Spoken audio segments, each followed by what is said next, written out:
سڵاو و ڕێز بۆیەوە بینەرانی خۆشەویستی تەلەڤیزیۆنی کۆمەڵە ئازیزان لە خزمەتانداین بۆ پێشکەشکردنی بەرنامەیەکی تایبەت سەبارەت بە بزوتنەوەی دژی ئاپارتایدی خوێندکارانی زانکۆکانی ئەمریکا و وڵاتانی تر بۆ وەساندنی شەڕی غەزە و دژ بە جەنایەتەکانی دەوڵەتی ئیسرائیل بۆ مەبەستەش داوامان لە بەڕێز هاوڕێ کەریم ئەمانی ئەندامی کۆمیتەی ناوەندی کۆمەڵە کردووە تا ئامادەی بەرنامەکەمان بێت و لەم بارەیەوە چەند پرسیارێکی ئاراستە بکەین بەو هیوایی کە ناوەڕۆکی بەرنامەکەمان جێگای سەرنجی ئێوەی ئازیزیش بێت لەگەڵمان بن بۆ بینینی ئەم دیدارە. هاوڕێ کەریم ئەم کاتتان باش؟ ئەم کاتەی ئێوە و هاوڕێنی هاوکاتان باش. هاوڕە تاالبجان هەروەها سڵاو دەنێرم بۆ بینەرانی ئازیزی تەلەڤیزیۆنی کۆمەڵان لە خزمەتاندا. زۆر سپاس بۆ ئامادەبوونتان لە بەرنامەیەدا کە خۆڵی زەحمەتتان کرد. هاوڕێ کەریم یەکەم پرسیارم ئەوەیە کە هەروەگاگەدارن زیاتر لە 7 مانگ لە هێرشی جەنایەتکارانەی ئەرتەشی ئیسرائیل بۆ سەر خەڵکی بێدیفاعی غەزە تێپەڕ دەبێت و تا ئێستا شەروە قوربانی لێ دەکەوێتەوە. دوایین زانیاریەکان سەبارەت بەم شەڕە و زیانەکانی چین؟ هەروەک لە پێشکەدا ئیشارەت پێکرد، شەڕی غەزە یان بڵێن هێرشی ئیسرائیل بۆ سەر غەزە هەروە بەردەوامە. ئەو شەڕە لانیکەم ئەم دەوری دوایی کە دەست پێ دەکات شروعەکەی یا ستارتەکەی لە 7 ئۆکتۆبرەوە بەهۆی هێرشێکی جنایەتکارانە و وەحشیانەی گروپی حەماسەوە بۆ سەر ئیسرائیل و قەتڵعامی زیاتر لە 1500 کەس و ئەسیر و دەست بەسەرکردنی زیاتر لە 200 کەس دەستی پێکرد. دیارە ئەو هێرشە لە نەوعی خۆیدا هێرشێکی زۆر دڵتەزێن جنایەتکارانەوە دژی ئینسانی بوو. بەدوای ئەوەدا ئەرتەشی ڕژیمی ئیسرائیلیش لە کاردانەوە بۆ تەلافیکردنەوە بۆ تۆڵەکردنەوە یان باشترە بڵێن ئەسەم بیانوویشی دەستکەوت بۆ ئەوەی کە هێرشێکی زۆر بەربڵاو لە ئاستێکی بەربڵاودا بکاتە سەر خەڵکی غەزە و بە شێوەیەکی زۆر بێڕەحمانە. ئێستا زیاتر لە 7 مانگە ئەو هێرشە بەردەوامە. لە هیچ جنایەتێک لەو زەمینەیەدا بە ناوی تۆڵەسەندنەوەی ئەو هێرشەی 7 ئۆکتۆبر درێغی نەکردووە. هەر لە سەرەتاکانی دەستپێکی هێرشەکەیەوە سەرچاوە بنەڕەتیەکانی ژیانی لەو ناوچەیە کە زیاتر لە 2 ملیۆن دانیشتووی بوو بڕی، ینی ئاوەڕۆ و بەرق و هەموو ئەو سەرچاوانەی کە پێویستی سەرەتایی ژیان بوون ئەوانەی لەو ناوچەیە قەتە کرد و بەدوایدا هێرشێکی ئاسمانی و زەمینی بەربڵاوی دەست پێکرد و لە هیچ جنایەتێک لەو زەمینەدا دەستی نەپاراست. بە جۆرێکە ئەگەر ئێستا بەراوردێکی لەسەر بیستا ئەو زیان و کارەساتێک کە باری هێناوە بکەین، دەتوانین بڵێن زیاتر لە 70% بناغەکانی ژیان، ئەو ئەساسی ترین پێداویستەکانی ژیان وەکو مڵک و ماڵ و ئاوەڕۆ و سەرچاوەکانی ژیانی دیکە لە ناوچوون. زیاتر لە 1.5 ملیۆن خەڵکی ئەو ناوچەیە ئاوارە بوون و لە شەرایطێکی زۆر زۆر سەخت و ناجێگیردا بەسەر دەبن، دڵتەزێندا بەسەر دەبن. لەو ماوەیەدا زیاتر لە ئێستایتر ئامارەکان سنووری 35,000 کەسیان تێپەڕ کردووە کە بەهۆی هێرشەکانی ئیسرائیلەوە کوژراون. لەو 35,000 زیاتر لە 9,000یان منداڵن و زیاتر لە 70,000 ئامارەکان تەنانەت باز لە 75,000 ئەوانە دەکەن بریندار هەیە کە 75% ئەو بریندارانە ژن و منداڵ پێچی دێنن. و ئێستاش ئامارێکی دەقیق نییە ئەوەوە بەشێکی زۆریش لە دانیشتوانی ئەو ناوچەیە هەر ئێستاش لەژێر داروپەردوەکانی وێرانەکانی ئەو ناوچێدا ماونێتەوە. ئەمە یعنی زۆر بە کورتی بە ئێستا ڕەوتی ڕووداوەکان یا نەتیجە و ئاکامی هێرشی ئیسرائیل لەو ماوەی 6 مانگەدا بۆ سەر ئیسرائیل بووە. ئەگەرچی لەو ماوەیەدا زۆر هەوڵ درا لەلایەن ڕای گشتی و بە تایبەت دەوڵەتەکانی دنیاوە بۆ ئەوەی کە بربەستێک لە بەرەم هێرشاندا دابنێن و ڕێگا حەلێک دۆزنەوە، ڕێگا چارەیەک دۆزنەوە بۆ پێشگرتن بەم هێرشانە و بەدەستێنانی ئاتەش بەستێک بۆ ئەوەی کە ئیتر کۆتایی بەم جێنوسایدە بەم ئینسان کوشتن و کۆمەڵ کوشتنە بهێندرێت و ڕێگا حەلی گونجاوتر و سیاسی بۆ بدۆزرێتەوە. بەڵام هەتا ئێستای لەگەڵ بێت بەغەیرەس یەک مەوردیان کە ئاتەشبەستێکی چەند ڕۆژە پێک هاتووە لە جریانی ئەوەدا ژمارەیەک لە ئەسیرەکانی هەردوو لە ئاڵوگۆڕ کران و دواتر شەڕەکە دەستی پێکردەوە. لەو ماوەی هەتا ئێستا چەندین دەور وتوێژ و گفتوگۆ چ لە قەتەر و چ لە قاهیرە لە میسر یاواتە بەڕێوە چوون، بەڵام هەر جارە و ببیانوویەک کە زۆربەی جارەکانیش دەوڵەتی ئیسرائیل باعیس و بانی سەرنەکەوتنی ئەو توێژانە بووە و توێژەکان بە سەرکەوتن نەگەیشتون و شەڕەکە ئیدامەی پەیدا کردووە. باسمان کرد کە زیاتر لە ملیۆن نیوێک خەڵکی ئەو ناوچانەی کە کەوتونە بەرهێرش و پەلاماری ئەرتەشی ئیسرائیل ئاوارەی نقطەیەک ناوچەیەک بە ناوی ڕەفەح بوون، شارێکە کە شارێکی مەرزیە لە سنووری میسر و لە شرایطێکی زۆر دژواردا بەسەر دەبن. تەنیا شوێنێکی ئەمن کە دەیانتوانی لەوێکاندا بحەوێنەوە ئەو خەڵکە ئاوارەیە ڕەفەح بوو. زۆر داکۆچی کرا، زۆر هەوڵ درا کە پێش بە هێرشی ئەرتەشی ئیسرائیل بۆ سەر ڕەفەح بگیردرێ بۆ ئەوەی کە دەبووە هۆی کارەساتی زۆر خوێناوی و ئینسانی لێدەکەوتەوە. بەخاتری ئەوە تەلاشێکی زۆر کرا، هەوڵێکی زۆر درات بە شێوەی ناڕزایەتی جەماوەری لە وڵاتە جۆرا و جۆرەکان وەچ لە داکۆچی و میانجگەری بینی دەوڵەتەکان و دانیشتن و توێژی بینی دەوڵەتەکان. بەڵام لە نهایەتدا لەم ڕۆژاندا ئاخرین دەوری دانیشتەکانیان دووبارە لەگەڵ شکست بەرەڕووبەوە و ئەوە بیانوویەک بوو بۆ ئەوەی کە ئەرتەشی ئیسرائیل هێرش بکاتە سەر ئەو دوا خاڵەی کە ئەمنگایەک یا سەرپەنایەک یا شوێنێکی حەوانەوەی ئەو خەڵکە ئاوارەیە بوو و ئێستا دەواازەی ڕەفەح بۆ میسری واتە کولی غەزە ناوچەی غەزە بۆ میسری داگیر کردووە و ئەوە تەنیا دەرو یا دەریچە و دەواازەیەک بوو بۆ ڕوو بە دەرەوە کە ئێستا ئەو دەواازەیە کەوتۆتە دەست ئەرتەشی ئیسرائیل و بە شێوەیەکی گشتی دەتوانین بڵێن کە محاسرەیەکی 100% ئەو خەڵکە ئەو ناوچەیە کەوتۆتە محاسرەیەکی تەواو کەماڵی ئەرتەشی ئیسرائیلەوە. ئەرتەشی ئیسرائیل زۆر بێڕەحمانە خەریکی کوشتار و قەتڵ و عامە و لە پێناو گەیشتن بە ئامانجەکانیدا. دیارە ئامانجەکانی زۆری قسە لەسەر کراوە، من لێرە تەنیا وەکو گزارشمانندێک ڕوتە ڕووداوەکانم هەتا ئێستا باس کرد، ئەگەر نیاز بوو لە درێژەی باسەکاندا هاوڕێکەریم زۆر سپاس بۆ جەنابەت باست کرد لە سەر ناڕەزایەتی وڵاتانی تر یانی هێرشی تێرۆریستی 7 ئۆکتۆبری حەماس بۆ سەر ئیسرائیل و دەستپێکی هێرشی جەنایەتکارانەی ئەرتەشی ئیسرائیل بۆ سەر خەڵکی غەزا کاردانەوە و ناڕەزایەتێکی بەربڵاوی خەڵکی لە وڵاتە جۆرا جۆرەکان بەدوا خۆی داهێنا. ئەو ناڕەزایەتیانە بەڕایەوە ئێستا لە چه ئاستێکدایە و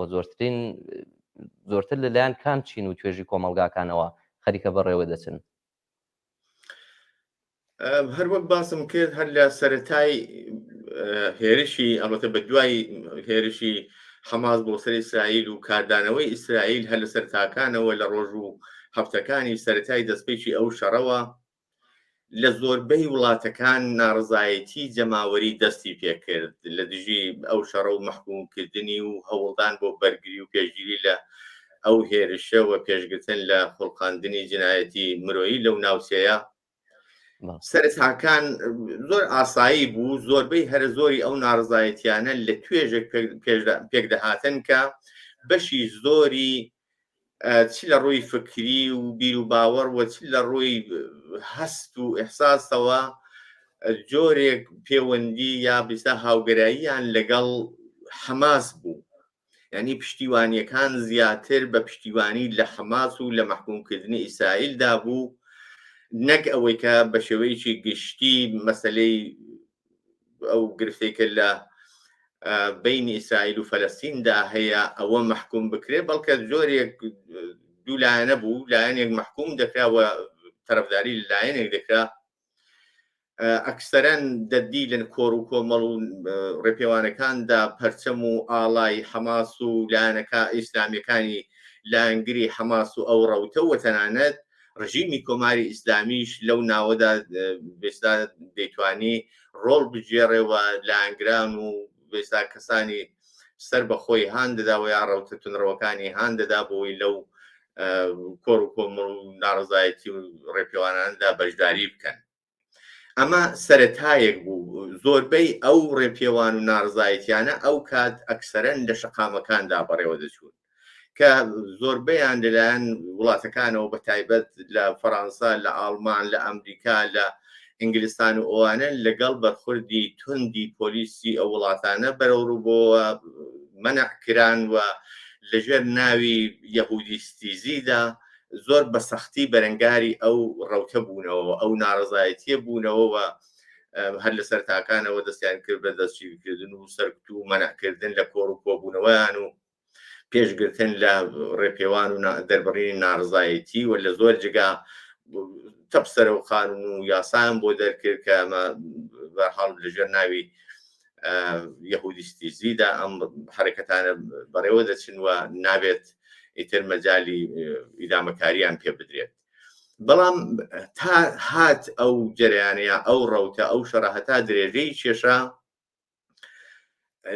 ڕەوتی ڕووداوەکانیش کاردانەوەکانیش هەڵوێست و مەوزەعگیریەکانیش لە قبال ئەو شەڕەدا بۆ دوولایەن ئاڵوگۆڕی بەسەردا هات. هەروەکو لە شەقامدا ئەو کال لە سەرەتاکاندا سەمپاتی بە حەماس و جەریانی حەماس و بێستا لە مەحکومکردنی هێرشی جنایەتکارانی ئەرتەشی ئیسرائیلدا بوو، بەڵام لە بەرەیەکی دیکەشدا وڵاتانی دنیا بە شێوەی زۆربەی هەرە زۆری وڵاتەکان سەمپاتیەکی بێ ئەملا ئەولایان نسبەت بە ئیسرائیل بوو بۆ پشتیوانی لە ئیسرائیل و لە مەحکومکردنی جەریانی حەماس و ئەو ڕەوتە تونڕەوانەی کە هاوکاری حەماس بوون لەو ڕووداوەدا. بۆیە ئەو کات مەوزەعگیریەکان دوولایەنە بوون، لایەنیشان لە پشتیوانی و حمایەت لە جەریانی حەماس و جنایەتەکانی و لایەنێکی دیکەی پشتگیری لە دەوڵەتی ئیسرائیل و ئەو جنایەتانی کە خوڵقاندوویەتی یادیان خوڵقێنێت. بەڵام دوای ماوەیەک وردە وردە گۆڕانکاری بەسەر ئەو مەوزەعگیریانەدا هات و لە ناو ڕای گشتیدا بە تایبەت لە هەموو دنیا ئاڵوگۆڕێک بەسەر پێکهاتەی ناڕزایەتیەکاندا دروست بوو. ئەگەر تا ئەو کات دەوڵەتەکان سەمپاتیان بە ئیسرائیل بوو، پشتیوانیان لێ دەکرد بێ ئەملا و ئەولا و زۆر ڕاشکاوانە، ئەگەر سەرەتاکان جەریانێک بوو یا ڕەوتێک بوو لە شەقامەکاندا پشتیوانیان لە حەماس دەکرد و ئیسرائیلیان مەحکوم دەکرد. ئێستا ئیتر ئەوە زۆر کەم ڕەنگ بۆتەوە. درێژەی پێداگیری و درێژەی بێستا هێرشەکانی ئەرتەشی ئیسرائیل بۆ سەر ئەو ناوچەیە و کوشتاری بێڕەحمانەی کە لە ناوچەیە ئەنجامیدا تەنانەت لەسەر نزیکترین هاوپەیمانەکانی ئیسرائیلیش کاریگەری داناوە، لەوانە خودی ئەمریکا. یعنی ئەگەر ئەو کار ڕاشکاوانە پشتیوانیان لە ئیسرائیل دەکرد، ئێستا ئەگەریش بیکەن ژێر بەژێرە و بە شێوەیەکی شەرمەونانەیە ناتوانن زۆر بە سەراحەت و ڕاشکاوانە ئەو پشتیوانیانە لە ئیسرائیل بکەن. ئەگەر چی بێگومان دەیکەن، بەڵام بەئێستا ڕەوتی ڕووداوەکان وای لاتووە یا ناڕزایەتیەکان لە ئاستێکی گشتیدا ڕای گشتی بە ئاراستەیەکدا چووەکە بەئێستا گوشارێکی خستۆتە سەر ئەو لایەنانە ئەو دەوڵەتانە کە نەتوانن بە سەراحەت لەسەر درێژەی جنایەتەکانی ئیسرائیل پێداگیری بکەنەوە پشتیوانی لەو جنایەتانە بکەن. ئێستا تا ڕادەیەکی زۆر ڕەوتەکان بە ئاراستەیەکدا دەڕوا کە حرەکەتەکان حرەکەتێکی ئاشتی خوازانن، بەخۆ دەگرن زیاتر لەلایەن کۆڕ و کۆمەڵ و جەراناتی و بێستا چین و توێژێکەوەیەکە چین و توێژێکی ڕادیکاڵن، ئازادی خوازن، دژ بە شەڕن، خوازیاری ئاشتین کە ئێستا لەم دواییانەدا بە شێوەیەکی زۆر زەق و بەرچاو خوێندکارەکان لە زانکۆکان بە تایبەت لە زانکۆکانی ئەمریکا خۆی نیشان دەدا. ئێستا لە زیاتر لە 150 زانکۆی ئەمریکا، زیاتر لە 40 زانکۆ لە ئوروپا و دەیان زانکۆی دیکە لە وڵاتە ئاسیایی وڵاتەکانی دیکە بێستا مانگرتن و حساب و ناڕزایەتی خوێندکارانی تێدا بەڕێوە دەچێت لە زۆر شوێن بێستا بزوتنەوەیکی کەمپین یا جۆرێک خێوەت هەڵدان و مانگرتن لە بەردەکی زانکۆکاردا دەستی پێ کردووە ئەگەسی سەرتاکان هەندێک مانە و بێستا بربەستیان لەبەر دەرچی چوونە ژوورەوەی زانکۆکان لە زۆر شوێنەکان دروست کرد بەڵام دواتر بە دەخالەتی پۆلیس هێرش کرایە سەریان و ئەو بربەست و مانەعانە تا ڕادەیەکی زۆر تێکشکە بەڵام نەیانتوانی تەواوی حرەکەتەکە خامۆش بکەن پێشیان پێ بگرن ئێستا لە حاڵەتێکی بێستا پێکهاتن یا دیالۆژیشی بینی پۆلیس و خوێندکارەکان یا بەرپرسانی زانکۆ و خوێندکارەکاندا بەجەریاندایە بۆ ئەوەی کە ئەو خێوەتانە ئەو مانگرتنە لە بێستا فەزای دانیشگاکاندا هەروە بەرقەرار بێت بەڵام بربەست و بێستا مانە لەسەر ڕێگای چوونە ژوورەوە هاتنەوەی زانکۆکان دروست نەکەن دیارە لە زێرەیانی ئەو بێستامانە دروستکردانەدا ئەو ناڕزایەتی دەربڕێنانەدا لەلایەن دەوڵەتەکانەوە بە تایبەت دەوڵەتی ئەمریکا وەک پۆلیسی ئەمریکا بێت وەک پۆلیسی ئینگلیستان لە فەڕەنسا هەروەتر لە وڵاتی هولەند لە ئامستردام لەوانە چەند نمونەیەکی زۆر بەرجەستەی هێرش و پەلامار و سەرکوتی پۆلیس ئێمە بە چاوبینیمان و بە سەدان خوێندکار تەنانەت لە ئەمریکا بازەوە دەکرێت کە زیاتر لە 1500 خوێندکار و زیاتریش یعنی ئامارەکان باز دەکەن دەست بەسەر کراون هەر لە تەنیا پەلامارێکدا لە ئامستردامی هولەند سەر ڕای ئەوەی کە خوێندکارەکان بربەستی بتۆنیان دروست کرده بوو تەواوی بێستا ئەو مزایک و ئاجور و شتێکە لەسەر پیادەڕەوەکان بوون ئەوانیان هەڵچنی بوو بۆی کە بربەستە لەبەر پۆلیسدا دروست بکەن بەڵام بەدەخالەتی پۆلیس و هێنانی لۆدێر و بێستا ئامێری ئاوا گەورە بربەستەکانیان تێک شکاند لە تەنیا هێرشی یەکەمدا زیاتر لە 125 خوێندکاریان دەست بەسەر کرد بەڵام ناڕزایەتیەکان هەتا ئێستا هەروە بەردەوامن هەروەکوتم ئێستا لە زۆربەی دانیشگاکان بەرپرسانی زانکۆ بەرپرسانی ئەمنی زانکۆ زیاتر لەگەڵ وێستا خوێندکارەکان لە حاڵەتی دانوستاندان بۆ ئەوەی کە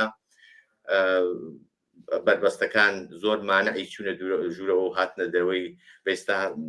ناو زانکۆکان نەبێت بەڵام لە عینی حاڵیشدا ناڕزایەتی و مانگرتنەکان هەروە بەردەوام بێت دروشمی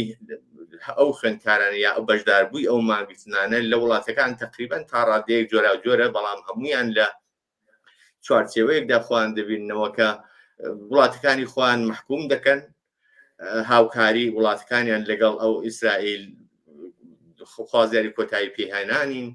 بێستا پەلاماری ئیسرائیل بۆ سەر غەزە و جنایەتەکانی بە توندی محکوم دەکەن خوازیاری ئاتەشبەستی دەستبەجێ و ئازادکردنی بێستا بەدیلگیراوەکان و لە عینی حاڵدا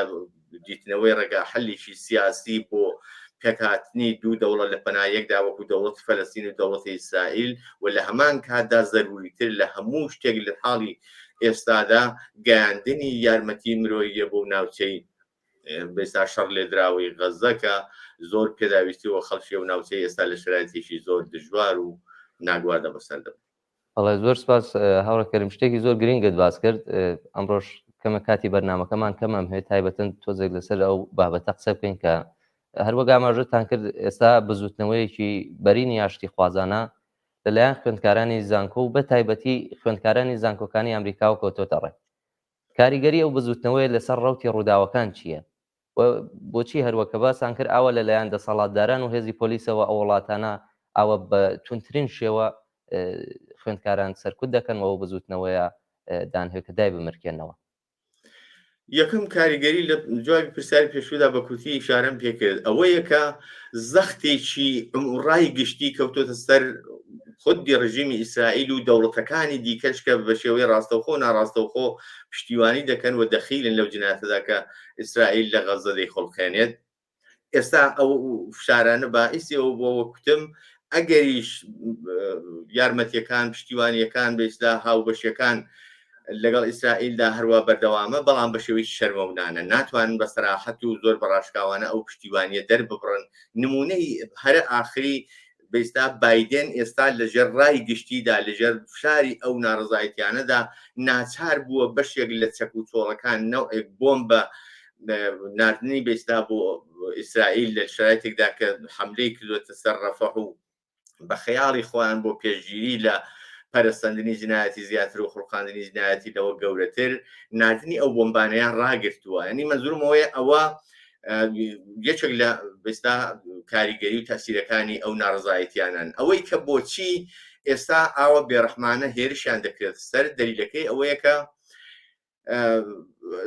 بەداخەوە وەختی بەنامەکە زۆر نییە، قسەی زۆر لەسەرە، بەڵام هەروە کوتم ئەگەر لە سەرەتاکاندا ڕەوتێکی ئیسلامی لایەنگر و سەمپات لەگەڵ حەماسدا شەقامەکانیان بەدەست بوو و ئەوانە بوون زیاتر حرەکەتەکانیان دەجوڵاند و هیدایەت دەکرد. بەڵام ئێستا ئەو ڕەوتەیە ئەو توێژەی کە ناڕزایەتیەکانیان بەدەستەوەی و هیدایەتگەری ئەو ناڕزایەتیانن بە تایبەت لە زانکۆکان و بە تایبەتی تریش لە ئامریکا دانشجۆکان خوێندکاران و لە ناو خوێندکارانیشدا ڕەوتێکی ئازادی خواز، ئاشتی خواز، چەپ و ڕادیکاڵن. ئەو وڵاتانە و بە تایبەت خودی ئەمریکاش دەسەڵاتدارانی ئەمریکا دەزانن کاریگەری و تەسیر و دەرەنجامی ئەم ناڕزایەتیانە تەسیری ئەو ڕەوتە لە دانشگاکاندا ئەگەر بەردەوام بێت چی لێ دەکەوێتەوە. بۆیە ترسی مەرجیان لێ نیشتووە. ئەگەر سەرەتاکان تا ڕادەیەک دەستیان دەپاراست، بەڵام ئێستا دەست ناپارێزن بەو دەلیلەی کە ئەو ڕەوتەی کە ئێستا سەری هەڵداوە بە دژمنی خۆیان بە دژمنی سەرەکی خۆیان دەزانن و دەزانن ئەوانە بێستا ئەو ئەگەر سەمپاتیەکی عمومی گشتی پەیدا بکە، ئەگەر سەرایەت بکە بۆ ناو کۆمەڵانی خەڵک بە تایبەت خەڵکێکی ئاشتی خواز و ئازادی خواز و ئەو ناڕزایەتیانە پەرە بستێنێ و لە درێژەی خۆیدا شەقامەکانی بەدەستەوە بگرێت، تر سەرنویشتی ئەو دەسەڵاتانە بەتەواوی دەچێتە ژێر پرسیارەوە و خودی دەسەڵاتی ئیسرائیلی ئیتر ناتوانێت زۆر سەریحی و بەڕاحەتی وەکو تا ئێستا هاتووە ئیدامە بە جنایەتەکانی بداوە لە پێناو گەیشتن بە ئامانجەکانیدا. ئەڵبەتە ئامانجەکانی زۆر مشخصن، بەڵام یەکێک لە هۆکارەکانی پێداگیری و بێستا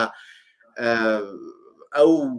سمجی و ئیسراری دەوڵەتی ئیسرائیل لەسەر ئەو پەلامارانە و کۆتایی نهێنان بەو شەڕا ئەوەیە کە خودی نیتانیاهۆ ئێستا لە ناوخۆشیدا لە ژێر فشارێکی هەم ڕایگەشتی و هەم لە ناو دام و دەستگای دەسەڵاتەکەشیدایە لەسەر ئەو مەسەلەیە ناکۆچیان هەیە و خودی نیتانیاهۆ پەروەندەی گەندەڵی لەسەرەوە ئەگەر ئەو شەڕە بە بیانووی ئەو شەڕە نەمێنێ و درێژەی ئەو شەڕە ئیدامە پەیدا نەکات، بێگومان بە کۆتایی هاتنی ئەو شەڕە و بڕێک بێستا هێمن بوونەوەی دۆخەکە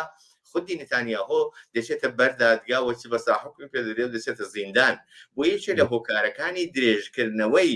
ئەو فەزای شەڕەیە بۆ ئەوەی کە پاساوێک بۆ درێژەی لە دەسەڵاتمانەوەیدا.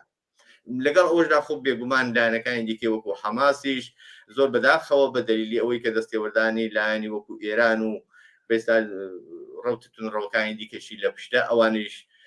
ئامانجی دیاریکراوی خۆیان هەیە و ئەوانیش بەش بە حاڵی خۆیان زۆر جار لە کۆتایی هێنانی ئەو شەڕەدا دەخیلن، ئەوەی کە بە سەرنجام ناگاوە توێژەکانەوەی کە کاشکەنی دەکرێت، ئەوەی کە نامۆفەق دەبێت ئەو توێژ و دانیشتانە. هاوڕێکردین پرسیارێک کە هەڵوێستی لایەنە چەپ و ڕادیکاڵەکان سەبارەت بە جینایەتەکانی ئەرتەشی ئیسرائیل دژ بە خەڵکی غەزە چۆن بووە و دواتریش ئەوەی کە لە پێناو بەهێزکردنی و بزوتنەوەیەدا چه ئەرکێکیان دەکەوێتە سەرشان وەک دوا پرسیار. ئەگەر زۆر بە کورتی باسی بکەم لە سەرەتاکانەوە وەکوتم جریانێکی بێستا سەمپاتی حەماس لە شەقامدا بوو و ئەوە بوو زیاتر حرەکەتە ناڕزایەتیەکانی دژ بە شەڕ و جنایەتەکانی ئیسرائیل دەجوڵاند. بەڵام بە مرور هەتا ئێستا کە نەتیجەمان گرت حرەکەتەکانی ئێستا بەئیستا جۆرێک مۆچی جریانی چەپی پێوەیە و هیدایەتگەری ئەو حرەکەتانە بە زۆری ڕەوتی چەپ لە ناو خوێندکارەکاندایە. لە ئاستێکی گشتی تردا ئەگەر بەسەر لایەنەکاندا دابەشی بکەین مەوزە و هەڵوێستی لایەنەکان بەئیستا هەڵبسەنجێنین، چەند لایەنن، چەند مەوزە و چەند جۆر مەوزە و هەڵوێست لە بەرابەر ئەو شەڕەدا هەتا ئێستاش لە ئارادایە. بەشێکیان بەرەی ڕاست و پرۆغەرب و بێستا پرۆ ئیسرائیلین کە ئەوانە لەژێر ناوی بێستا حەماس جریانێکی ئیسلامی و کۆنەپەرست و هەرچیەک ناوی دەبەن و پشت بەست و بەغەر بن دیارە زۆر ڕاشکاوانە و بەبێ هیچ بێستا شاردنەوەیەک پشتیوانی لە غەرب و لە جنایەتەکانی ئیسرائیل و دەوڵەتی ئیسرائیل دەکەن. بەرەیەکی دیکە لە بەناوچەپ هەیە کە ئەوانیش زۆر بەداخەوە هەروەکو ساڵی 57 بە دەلیلی ئەوەی کە هەڵسەنگاندن و ئەرزیابیان ئەوە بوو کە ڕژیمی ئیسلامی ئێرانیش زدی ئیمپریالیزمە و ئەوانیش خۆیان بە جریانێکی چەپی زدی ئیمپریالیزم لە قەڵەم دەدا، پێیان وا بوو کە دوژمنی دوژمنەکەیان دۆستیانەوە بوونە هاوپەیمانی ڕژیمی ئیسلامی لەو کاتدا پشتیان لە خەڵک و لە کۆمەڵانی بێستا ئازادی خواز و ئەو کەسانەی کە خوازگاری ژیانێکی باشتر بوون لەو کاتدا کردووە بوونە هۆکاری سەرکەوتن و بێستا بە ڕاگەیشتنی کۆماری ئیسلامی. ئێستاش دووچاری ئەو هەڵەیەن، ینی بۆ ئەوان زەمان لە جێی خۆیدا قەتیز ماوە، هیچ ئاڵوگۆڕێکی بەسەردا نەهاتووە و هەر ئێستاش بە دەلیلی ئەوەی کە ڕژیمی ئیسلامی دژ بە ئەمریکا، دژ بە غەربەوە، دژ بە ئیسرائیلە، ئەوە بۆ ئەوان ملاکە کە ئەوانیش لەو بەرەیەدا بن کە ئەمریکا مەحکوم دەکەن، کە غەرب مەحکوم دەکەن و ئیسرائیل مەحکوم دەکەن بە خاتری جنایەتەکانی وە چاوپۆشی دەکەن لە جنایەتی ڕەوتێکی توندڕە و کۆنەپەرستی وەک ئیسرائیل و بێستا لایەنەکانی سەر بە کۆماری ئیسلامی. ئەمەش بەشێک لە چەپەکانە، بەڵام بەخۆشیەوە بەشێکی دیکە هەیە کە ئەوە قورسایی زیاتری لە ئاستی بێستا ڕایگەشتی و لە ناو کۆمەلگادا و لە ناو لایەنەکاندا هەیە کە ئەو چەپە چەپێکی ڕادیکاڵ ئاشتی خواز دژ بە شەڕ هەڵوێستی لە بەرابەر هەردوو لایەندا زۆر ڕوونە، هەردوو لای شەڕەکە محکوم دەکات لەگەڵ ئەوەی کە لێکدانەوە بەستا تاوانبار و بێتاوانیش قەزاوت دەکا و قەزاوەتی کردووە لە جێگای خۆیدا، بەڵام خوازیاری چارەسەری کێشەی فەلەستینە لە ڕێگایەکی دیپلۆماسی و سیاسیەوە، خوازیاری دروستبوونی دەوڵەتێکی فەلەستینیە لە پەنا دەوڵەتی ئیسرائیلدا و لە عینی حاڵدا ڕایگەشتیش بەرە ئەوە هان دەدات کە بزوتنەوەیەک یا بزاوێکی زد شەڕ یا دژ بە شەڕ لە ئاستی جیهاندا پێک بێنێت بۆ ئەوەی کە زۆر بە ئاسانی ئاوە لە هەر جارە و ناجارێک لە ناوچە و یا لە نقطەیەکی ئەو دنیاە شاهدی کارەساتی ئاوە مرۆیی نەبین. هەرچی چەپەکان لە ئێستادا ئەوەیە کە ئەم ڕەوتەی کە لە دوایین قسەکانماندا ئیشارەمان پێکرد، ئەم ڕەوتە بەهێز بکەن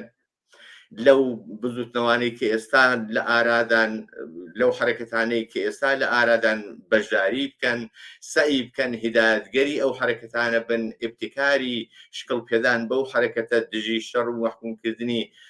شەڕە بن و لە عینی حاڵدا فشار بخەنە سەر وڵاتەکان و سەرڕای گشتی بۆەوەی ئەو شەڕە هەرچی زووتر ڕابوەستێت، ڕێگاچاری سیاسی بۆ حەلی کێشەی فەلەستین و ئیسرائیل بدۆزرێتەوە، ئەو ئینسانە بێستا دەرماند و داما و ئاوارانەی کە ئێستا لەو ژێر ئاور و ئاگری ئیسرائیلدان یارمەتی مرۆییان هەرچی زووتر بەدەست بگاوە، بیان گەڕێنەوە سەر ماڵ و حاڵ و ژیانی خۆیان، کۆتایی بە داگیرکاریەکانی ئیسرائیل لە غەزە و لە بەشەکانی دیکەی فەلەستین بێت و ئەو شوێنانەی کە شارسازەکانی تێدا درێژە پێداوە کۆتایی بە شارسازیەکان بێنن. ئەوانە مەجموعەیەک بێستا ئامانجن کە بەرەی چەپ و لایەنە چەپەکان دەبێت وەکو خواست، وەکو بێستا دوورنمای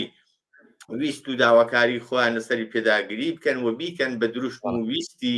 گشتی لە ناو کۆمەڵانی خەڵکی ناڕازی لە هەموو وڵاتەکانەوە بەتایبەت ئێستا کە خوێندکاران ئاڵا هەڵگری و سەرقافڵەی ئەم ناڕزایەتیانن،